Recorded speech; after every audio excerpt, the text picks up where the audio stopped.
This is our first interview, and we've invited Jenni Osborn, a friend of mine, friend of Christelle's, along this afternoon for an interview and a chat. And we thought we'd ask her a couple of questions because she's been up to various things over the last year. And there's also something coming up in the next few months that we're excited about, and I think Jenni's excited about, and we'd like her to share a little bit about it. So, Jenni Osborn, could you just tell us a little bit about you for the sake of everybody watching? Would that be all right? Sure. Yeah, of course. Yeah. So I'm Jenni Osborn. I've, self kind of explanatory there. I'm a long-time supporter of those who support young people. And I've also been a youth worker, for most of that time as well. I've been involved in training of youth workers. I've been involved in mentoring youth workers. I most recently wrote a book on youth work in the COVID era and beyond, trying to kind of capture some of the stories from this last year and think about, where do we go from here? What do we need to really focus on next? I'm also the host of the Jenni Talks podcast, which has been going now for, since August last year, so a few months, and that's been great fun to do too. So yes, and I'm really excited about being here with you guys. It's really great, isn't this? If somebody could have said to us a year ago, this is what you'd be doing, we'd all go, no, I don't think so. Well, Christelle, maybe not you, but me and James would be like, no, I don't think so. Don't know what you mean. You've been trying to get me on your podcast for years, Jenni. So years, months. Yeah. Weeks and weeks and weeks. Absolutely. He's resisting so far. We'll get in there sometime, won't we, Christelle? I feel like I feel like he's going to be a really great guest very soon here. He has so much to offer. But Jenni, this past year has been a learning experience for all of us. Whether it's been parenting, whether it's been in work, learning about ourselves. Tell us 3 things that stand out to you over this past year in what you've learned about life and parenting and work, anything. Golly, 3 things. Okay, so I think that one of the things I've learned is that as a parent, I can survive being at home with my children for 5 months on end. And actually we can come out of that experience all still liking each other. My 2 are 15 and 11. I guess, Freddie's just turned 15 this year. So I think that I was just really surprised to discover that we'd made it to September and there had been no major fallings out. I mean, it was stressful. It was ridiculously stressful at times. But the boys are still friends, and we're still okay with we're still okay with each other. And I think that's a great lesson to learn as a parent, is that you can go through something where you think, oh, I'm not going to be able to manage that. How on earth am I going to be able to manage that? To the other end of it, going, oh, we did manage it. It's been a bit of a bumpy ride, but we've managed it, and it was fine. So I think probably that's my main kind of learning point as a parent. In terms of work, I have learned that the kind of just do this next little bit approach. Let's just do an hour on this, or let's just do the next thing that I need to do here, can actually get you quite far. Just before the pandemic, I had some quite significant health stuff that put me in hospital for 10 days. And it really made a big impact on my capacity. So that was quite a challenge, really. And I was there thinking to myself, I feel like wading through treacle a lot of the time here. But I've learned that you can wade through treacle and still get to the other end of that too, and all it takes perhaps is a sense of let's just take the next step. I think the other thing that made a big difference to me, about work, was that I hired a coach at the beginning of 2020. And so he and I kept going through that was online anyway, because he's in Essex and I'm in Sussex. And so that just kept going. And that really, really helped me to kind of, set goals and keep going. But it was that plodding, that just the next bit, just one bit at a time, that's meant that I find myself sort of today having moved on quite a long way from where I was a year ago. So yeah, you asked for 3 things. Does that cover 3 things? Absolutely. That's perfect. Okay. Great. I'd love to ask, what kind of questions do you hear from your coach, or how does that work a little bit?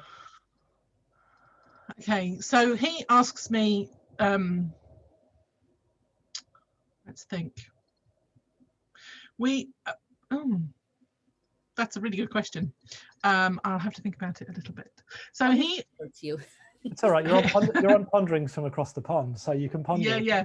Ponder is great. One of the things he asked me that really surprised me, and I'm still thinking about it now, is he asked me to write 100 I am statements.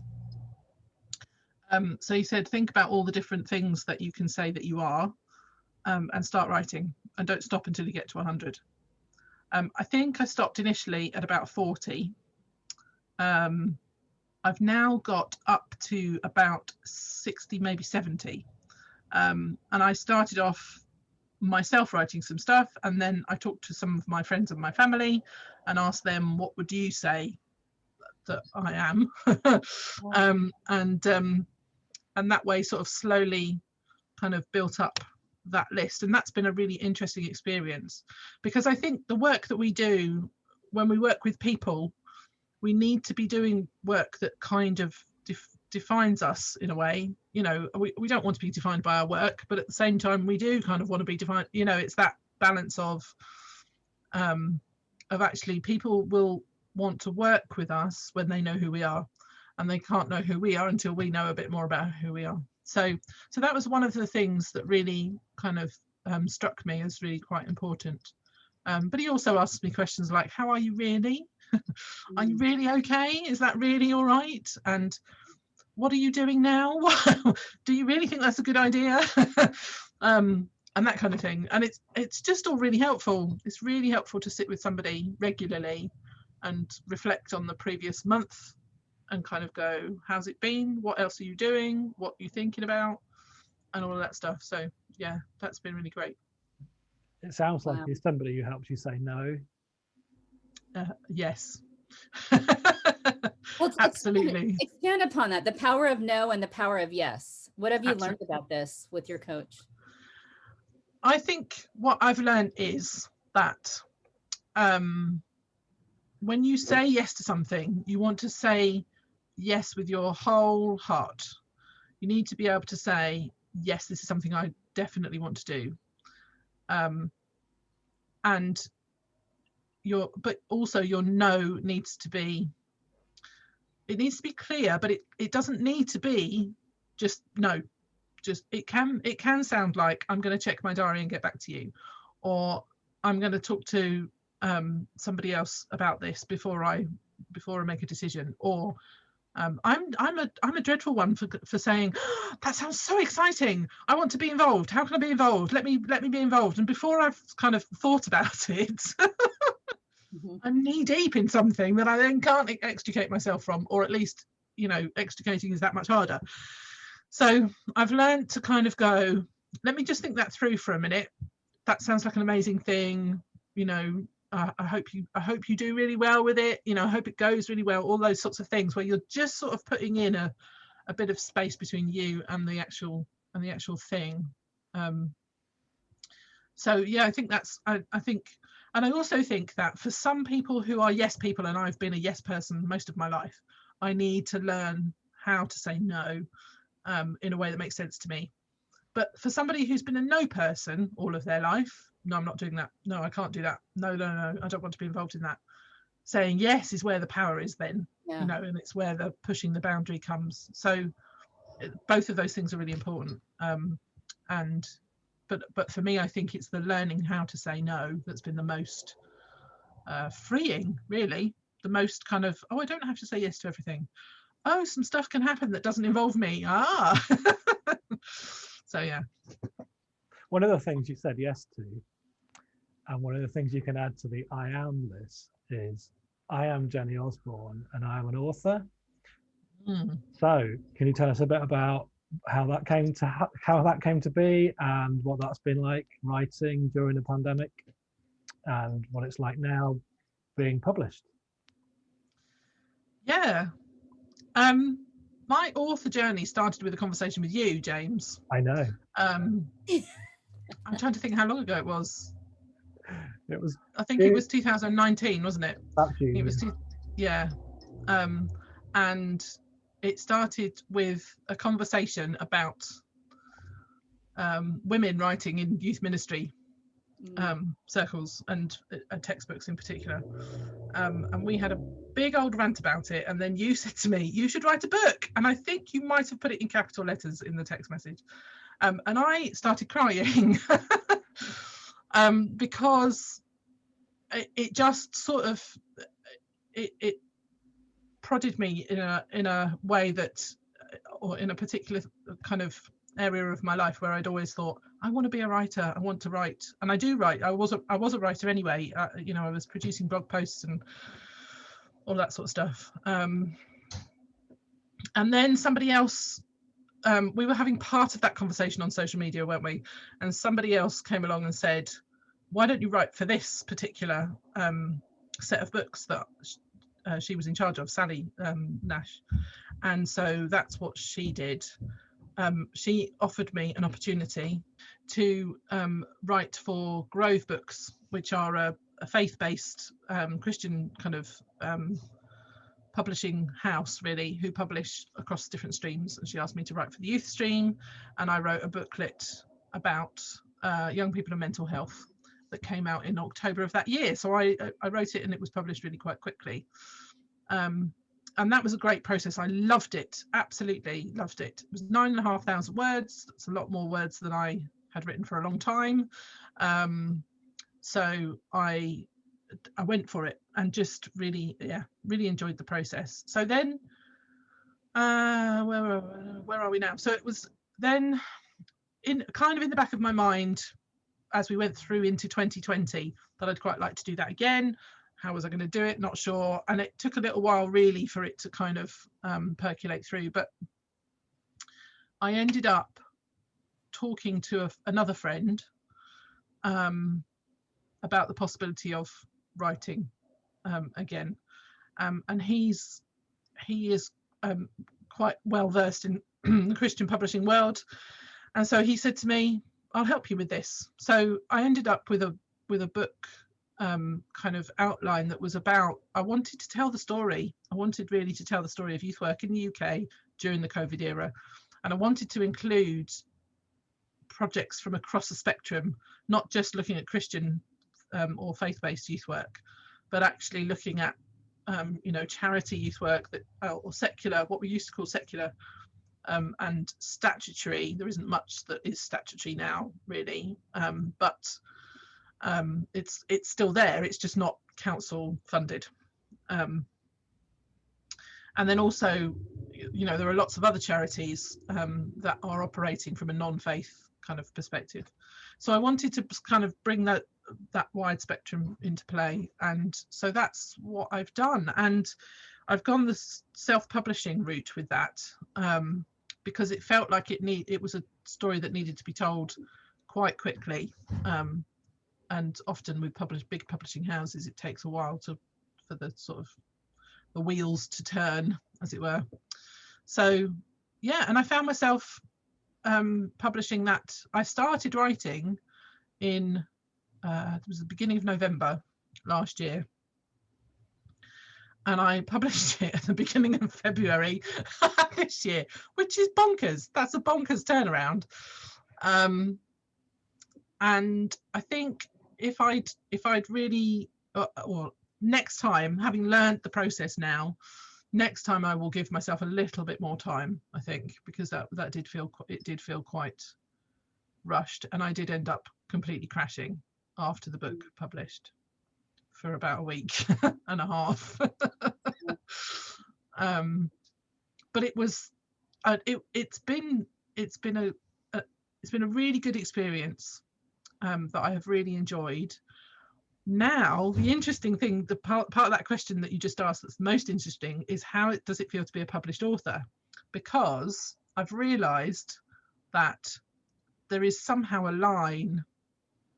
There's a line between published and not published.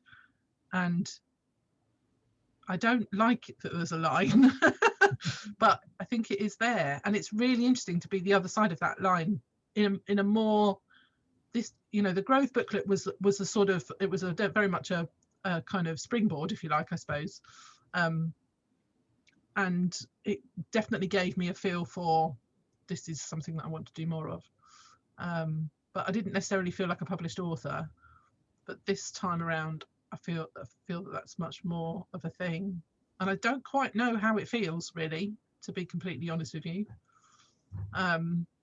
So yeah, it is an interesting sort of reflection on all of that. Yeah. And when Here Be Dragons was done, it was just quite surreal. I thought it was quite surreal for quite a long time. Yeah. Seeing your own name in places that's kind of odd, like on Amazon. Yeah. That kind of. And in dissertations and you know, that kind of thing where you go, oh, somebody else with the name Osborn. Oh no, that's actually me. Okay. Yeah, it is strange. So how's it been received? I think it's been received well. Okay. I haven't had an awful lot of feedback. More in a sort of slightly offhand kind of way.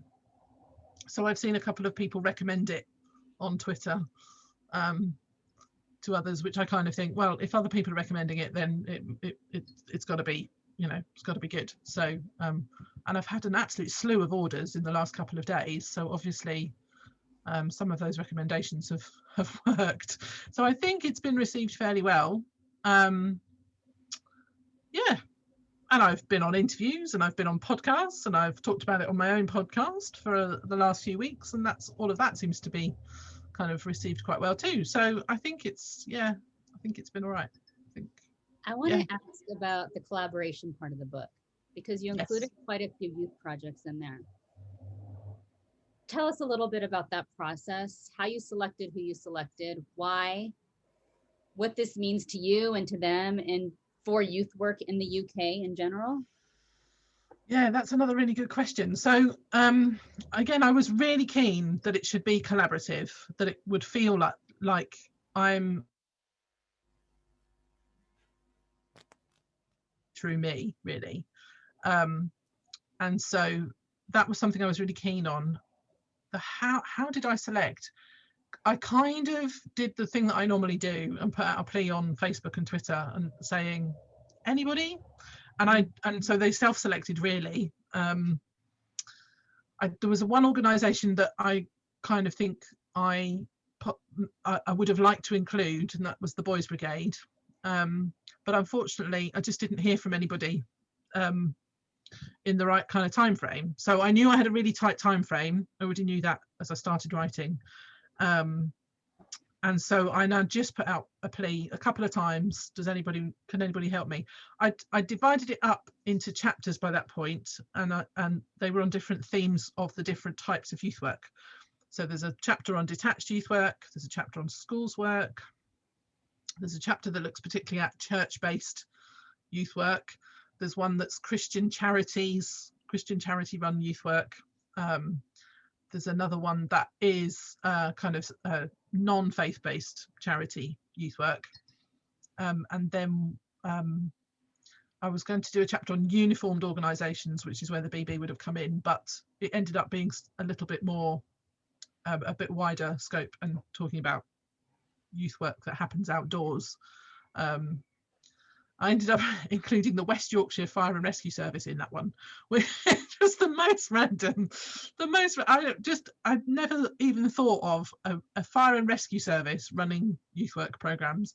But the more I spoke to this woman, brilliant Charlie from West Yorkshire, the more I was kind of going, oh, this sounds amazing. So yeah, so that's kind of how it all came together in the end. It was basically a whole load of phone calls and or Zoom calls, or I think I sent a load of emails out with, you know, people kind of coming back to me to say, yeah, this is what we did, this is how we did it. And then what was the other thing you asked? How has that been received? Very interestingly, I've just spoken to one of the guys again from who I spoke to for the book, and he said to me, I really wanted to say, I'm not sure he used the word thank quite this way, but it was something along the lines of, I wanted to kind of say to you how important it was that you've used this idea that you've had about telling the story to kind of amplify voices from the different youth work charities. And so he was kind of saying, we've really always thought of ourselves as being quite a small youth work charity. Little old us was the phrase he used. But actually, within the COVID era, but also within what we've been doing with you and other than organisations working collaboratively, they've found actually that they're finding a bit more of their voice and actually owning that a bit more as well, you know, owning what it is that they do and why they do it that way. So that's, I think that was really encouraging to me, that he felt encouraged that, you know, what I was trying to do had actually worked in terms of helping them get their message, if you like, or them get their kind of story out there. So yeah, and I am a networker. I love connecting people and organizations. It's part of my, I love doing it. There's nothing more than having a conversation with somebody where they say, I'm really looking for something that goes like this, or somebody who could help me with this. And I go, I know the person, I know the organization, or you should totally connect with this person or that person or the other. It's just, I don't know what it is about that. It gives me such a buzz, but it does. So I'm pleased that other people find it kind of useful as well. So yeah, I think there's something really powerful in connecting people, in amplifying voices, and in showing that when we all work together in whatever that looks like, able to move, we're able to work, we're not working against each other, we're actually working with each other. Yeah, so absolutely. when we do that, and definitely to kind of wrap its way around youth work in the UK, which I'm still learning about. It's a very different animal, isn't it? A very different animal to what's happening in the US, or what has been happening in the US. So yeah, there Absolutely. We go. Okay. So Jenny, coming up, you have a project that you're working in collaboration with Andy Campbell. Yep. Tell us about that. Yeah, so this came about kind of off the back of the Grove booklet, actually.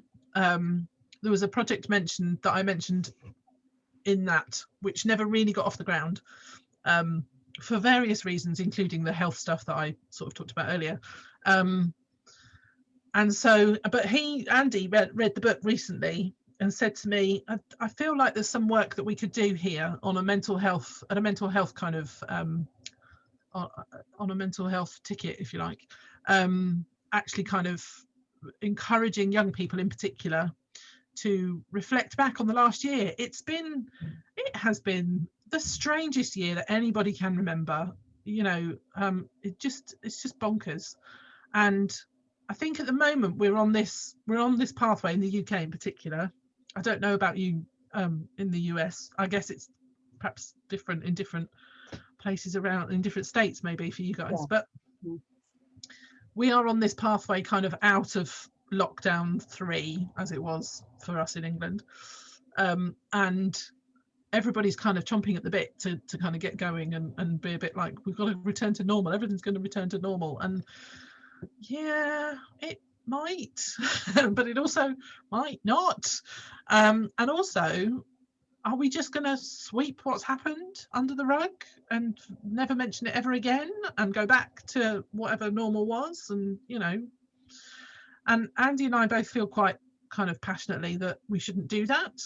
And so we have come up with this campaign called COVID Catharsis, which is encouraging young people in particular, but people from across all sorts of age ranges and things can join in, to really reflect deeply on the past year and maybe post an image or post a poem or actually kind of something whatever they're creative in, whichever way that whatever is their creativity, their way of expressing emotion. And just trying to really encourage that along different we're going to do different themes over the 6 weeks that we're going to run the project. We're going to keep it really kind of simple. We're not producing a web page or a Facebook page or any of that. It's just use the hashtag COVID Catharsis, and we will pick up as much of that as we can across the different social media platforms, and we will share them ourselves. And we're going to try and involve a couple of schools that we both know, and we're going to maybe ping the email across to some other people. I'm involved in a youth work network locally to me, so I'm going to ask a few people in the network if they're interested in joining in.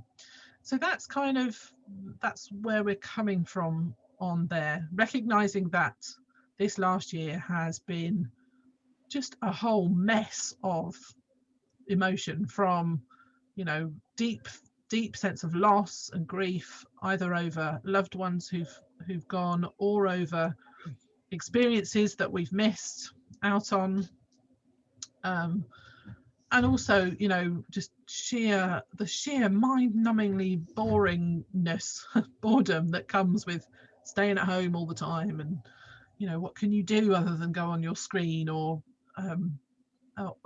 binge watch TV, or all these things that really are not particularly healthy for us to do.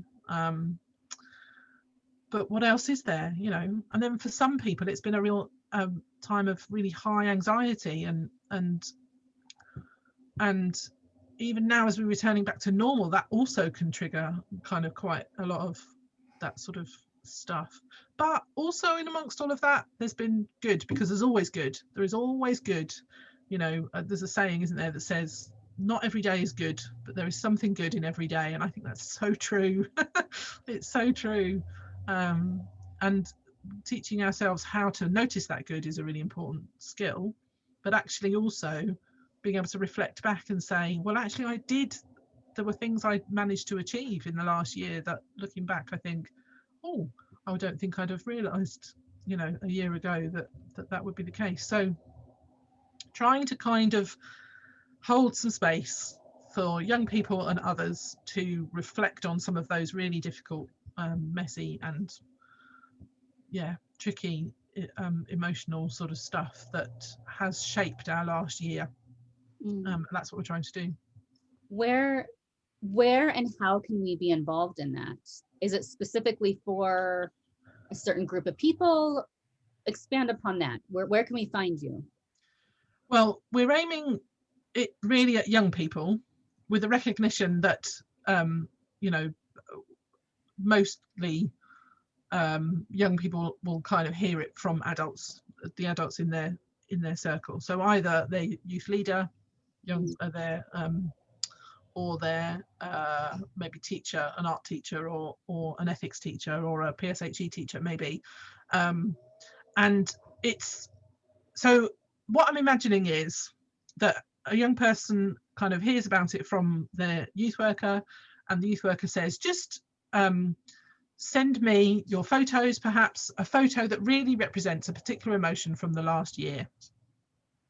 And we will put those together in a collage, maybe digitally, you know, because most things are that now, aren't they? And then we'll post that on the youth group Instagram page, for example, and we'll put an explanation at the bottom of it that says this is what happened at this youth group when we asked them this question. Use the hashtag COVID catharsis, and then you can watch on Instagram, you can kind of follow hashtags, can't you? So you kind of watch the feed go on that. So that would be one way. Or so maybe if they're older young people, kind of 16 plus and on social media themselves, then they could post it on their own Instagram feed or their own Twitter feed maybe. I don't know if any 16-year-olds have Facebook, but if you have Facebook and you're 16 plus, then you know, put it on there. If not, put it on your own social, whatever that is. Actually, it would be really lovely to kind of see it on all sorts of things, whether that's a TikTok video or a Instagram kind of post, or I don't know where else uses hashtags, because I'm in my mid-40s and I'm not cool enough to know. But I think, and Andy and I don't really want to kind of make it too complicated.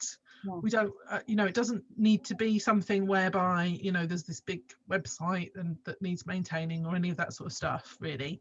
It's just about offering this as a way in which somebody could kind of begin to think about, this year has been really terrible, and what we need is to process some of that emotion as well as moving forward into the new, whatever the new normal, hate that phrase, whatever the future is going to look like. Yeah, so hopefully it will go well. We'll see. We're launching on Easter Saturday, because we really felt that was a real kind of time where lots of people, particularly those in the Christian world, are thinking about loss and lament at that particular time. And so we're going to start with a theme that talks about disruption and confusion. I can't remember what the themes are now, but we're going to start with something that really talks about lamenting and thinking about that as a theme for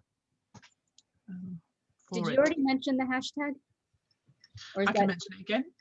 It's the hashtag is COVID catharsis. Okay. And that's the hashtag that we're going to kind of be looking out for as and then we will share, retweet and reshare and do any of that we can in order to kind of put it up. Well, the other thing is that if people feel like they don't want to post their own stuff, they want it to be anonymous, then they can send it in to Andy or I, and I can give you email addresses and things to go on show notes and stuff. Wonderful. Right, excellent. As you're talking, I'm reminded of something I was reading a few weeks ago in the book about trauma, and they did an interview with somebody, and they said that the thing they realised was that to overcome trauma, they had to be closer to it rather than running away from it.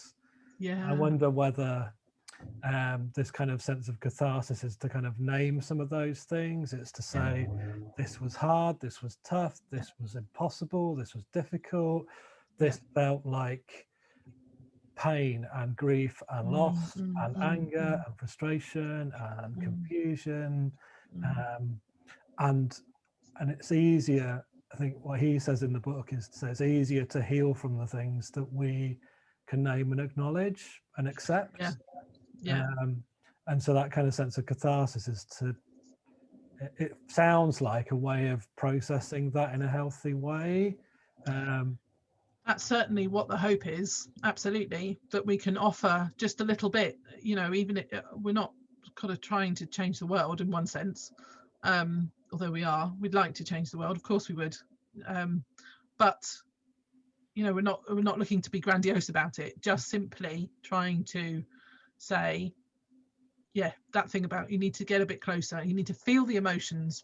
In this house we say things like it needs to be lived, feelings got to be felt, you know, life has got to be lived, even if it's not what we would choose. And so actually, yeah, I think that's really true, and that resonates well. Yeah. COVID Catharsis it is, from Saturday. Yes. Yeah. And so we'll look out on Twitter and Facebook for that. Yeah.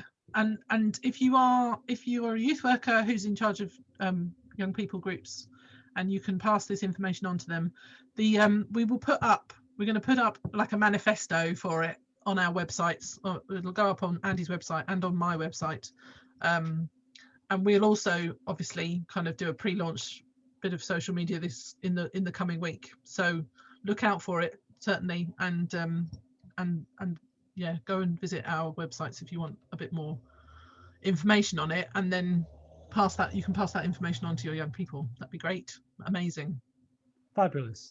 Thank you. Jenni, it's been lovely to talk to you. Our friend, our first interviewee. It's been wonderful to hear about the book and you're doing it, but also about this, I'd say, exciting project. I think meaningful and significant project, I think, more importantly. Yeah, hopefully, yeah. It can do some kind of collective, collaborative healing for people through the next few months as it runs. So, Jenni, thank you so much for your time this afternoon, and it's been great. Thank you. Yeah, very welcome. Thank you, Jen.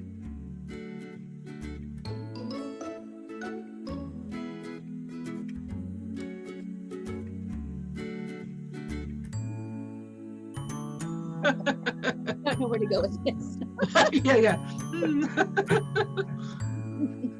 Should we wrap up the interview? Yeah, that's fine.